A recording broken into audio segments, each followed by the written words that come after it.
Telugu Desam party అధినేత చంద్రబాబు నాయుడు గురువారం ప్రకటించిన రెండవ జాబితాలో తన పేరు లేదని ఎవరూ ఆందోళన చెందవద్దని Narasaraopet Telugu Desam party incharge doctor Chedalavada Aravind Babu అన్నారు. కొన్ని అనివార్య కారణాల వలన మాత్రమే తన పేరు అనౌన్స్ చేయలేదని, మూడవ జాబితాలో తన పేరు ఖచ్చితంగా ఉంటుందని అన్నారు. అంతేకాకుండా ఎంపీ అభ్యర్థి శ్రీకృష్ణ దేవరాయలు కూడా నరసరావుపేట సీటు తనదేనని హామీ ఇచ్చారని అన్నారు. ఈ మేరకు శుక్రవారం నరసరావుపేటలో ఆయన నాయకులు, కార్యకర్తలు సమావేశం ఏర్పాటు చేశారు.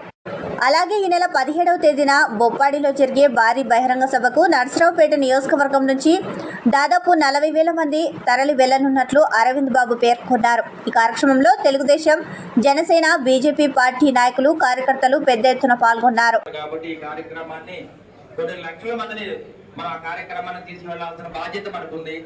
ఇటువంటి కార్యక్రమంలో నరసరావుపేట నుంచి దాదాపు 30 నుంచి 40,000 మందిని మనం తరలిస్తున్నాము. అదేవిధంగా నేను యువకులందరూ కూడా ఒకటే విజ్ఞప్తి చేస్తున్నాను. మరి తెలుగు యువత కానీ, టీఎన్ఎస్ఎఫ్ కానీ, ఐటీడీపీ వాళ్ళందరూ కూడా ఒకటే విజ్ఞప్తి చేస్తున్నాను. దాదాపు 5,000 మంది యువకులు బైక్ ర్యాలీతో మనం ఇక్కడ నుంచి బొప్పుడు దాకా వెళ్ళాలని చెప్పి మీ అందరూ కూడా కోరుతూ ఉన్నాను. అదేవిధంగా ఈ కార్యక్రమానికి ఎక్కువ మందిని మొబైలైజ్ చేయడానికి 200 కార్లు పెట్టడం జరిగింది. అదేవిధంగా 200 ఆటోలు, అదేవిధంగా ట్రాక్టర్లు, అదేవిధంగా ఆర్టీసీ బస్సులు, ప్రైవేట్ బస్సులు ఇవన్నీ కూడా ఏర్పాటు చేయడం జరుగుతుంది. కాబట్టి స్కూల్ బస్సులు అన్ని పెట్టడం జరుగుతుంది. మీరందరూ కూడా ఉత్సాహంగా ఈ కార్యక్రమాన్ని మళ్ళీ ఇంకో శివరాత్రి లాగా మనం బొప్పూడులో శివరాత్రి చేస్తున్నాము. బొప్పూడులో మరి ఎన్డీఏ ఆధ్వర్యంలో ఉమ్మడి సభ టీడీపీ, జనసేన, అదేవిధంగా బీజేపీ ఉమ్మడి సభ విజయవంతం చేయడానికి మీరందరూ కూడా ఉత్సాహంగా ఉండాలని చెప్పి కోరుకుంటూ, మనం ఇటువంటి కార్యక్రమం ఎన్నో చేశాము, విజయవంతం చేశాము.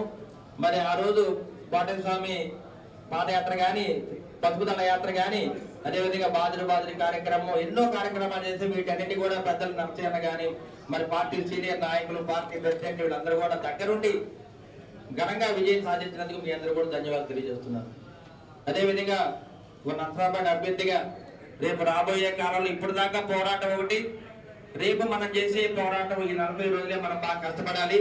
కూడా పారదోడటానికి మనకి ఇటువంటి అవకాశం తీసుకున్నాము. ఇక్కడ కులం లేదు, కులం కంటే కూడా గుణం ముఖ్యం.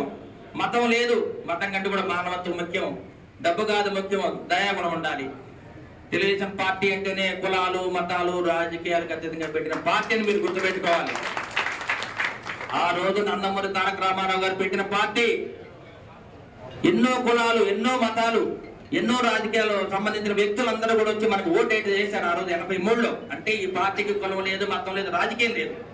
అదేవిధంగా ఇవాళ నరసరావుపేట అభ్యర్థిగా అరవింద్ బాబు కూడా కులం లేదు, మతం లేదు, రాజకీయాలకు అతీతంగా ఇవాళ ప్రతి వ్యక్తి కూడా తెలుగుదేశం పార్టీ, జనసేన, బీజేపీ, అదేవిధంగా వైసీపీలో ఉన్న కార్యకర్తలు, నాయకులు కూడా ఇవాళ మనసు పెట్టి అరవింద్ బాబు కష్టపడుతున్నాడు. ఆయన కష్టాన్ని చూసి జాలిపడి దయాగుణంతో మనకి ఓటు వేయడానికి అందరూ కూడా సిద్ధంగా ఉన్నారని చెప్పి తెలియజేస్తూ, మనం అందరం కూడా ధైర్యంగా ఉండాలి, ఓర్పుతో ఉండాలి. మన ఓర్పే మనకి ప్రధానమైన లక్షణం. మనకు ఉన్నది ఆయుధం ధైర్యం, రెండవది ఓర్పు. కాబట్టి మనం అందరం కూడా చిన్న కారణాల వల్ల మన సీటు డిక్లేర్ చేయడం లేట్ అయ్యవచ్చు. కానీ నిన్న పార్లమెంటు శ్రీకృష్ణ దేవరాయలు ఎంపీ గారికి వచ్చి అభ్యర్థించానండి, మీరు ధైర్యంగా ఉండి పాజిటివ్గా ముందుకెళ్ళండి, అనౌన్స్ చేయడం కొంచెం లేట్ అయినా మీరు ఎవరు కూడా మనోభావాలు దెబ్బతినకుండా ఓర్పుతో ఉండమని చెప్పి చెప్పడం జరిగింది.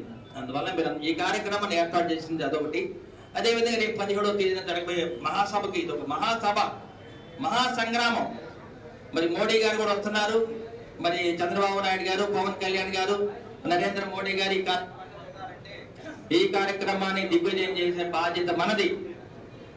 5,000 బైక్ ర్యాలీలు, 5,000 మంది కుర్రాలతో బైక్ ర్యాలీ, 200 కార్లు, 100 ఆటోలు, 100 ప్రైవేట్ బస్సులు, అదేవిధంగా ఆర్టీసీ బస్సులు కూడా ఏర్పాటు చేయడం జరుగుతుంది. కాబట్టి మనకి బొప్పూడి అనేది చాలా దగ్గర. మనం అందరం కూడా బైకులతో కానీ, ఆటోల్లో కానీ, ట్రాక్టర్లో కానీ ఏదో విధంగా అక్కడ చేరడానికి మనం సన్నద్ధమవ్వాలి. మనం అందరం కూడా నరసరావుపేట నుంచి దాదాపు 30 నుంచి 40,000 మంది ఈ కార్యక్రమానికి హాజరవుతున్నాం. ఎందుకంటే చిలకూరుపేటలో 50,000 మంది పోగు చేస్తారు పుల్లారావు గారు. అదేవిధంగా అది హైదరాబాద్ అయితే మన సికింద్రాబాద్. మనం కూడా ఈ 2 జంట నగరాలు కాబట్టి మన బాధ్యత కూడా ఎక్కువ మందిని మొబైలైజ్ చేయాల్సిన బాధ్యత మన మీద ఉంది. ముఖ్యంగా తెలుగు యువత, టీఎన్ఎస్ఎఫ్ కానీ, ఐటీడీపీ కానీ, మహిళలందరూ కూడా ఈ కార్యక్రమాన్ని బాగా ఆలోచించండి. రేపు ఒక్కరోజే టైం ఉంది, ఎల్లుండే మనం వెళ్ళాలి. కాబట్టి అందరూ కూడా దీన్ని ఒక బాధ్యతగా తీసుకొని ముందుకెళ్లాల్సిన బాధ్యత మన మీద ఉంది. ఈ విధంగా ఏదైనా ఒక సంగ్రామం లాగా మనం ముందుకెళ్తేనే రేపు మన పార్టీని గెలిపించుకోవడానికి, నారా చంద్రబాబు నాయుడు ముఖ్యమంత్రిని చేసుకోవడానికి మనకి అన్ని విధాల అవకాశాలు ఉన్నాయి. అదే విధంగా ఇప్పుడు చూపించిన ఉత్సాహం ఇవన్నీ కూడా ముందుకెళ్తూ నర్సరావుపేట తెలుగుదేశం పార్టీ అభ్యర్థిగా మీ చంద్రబాబు అరవింద్ బాబుని కూడా మీ ఆశీస్సులు, మీ అన్నదానంతోటి మనకున్న సీనియర్ నాయకులు, కార్యకర్తలు, మహిళలు ఆశీస్సులతోటి మీ అరవింద్ బాబుని కూడా అసెంబ్లీకి పంపించమని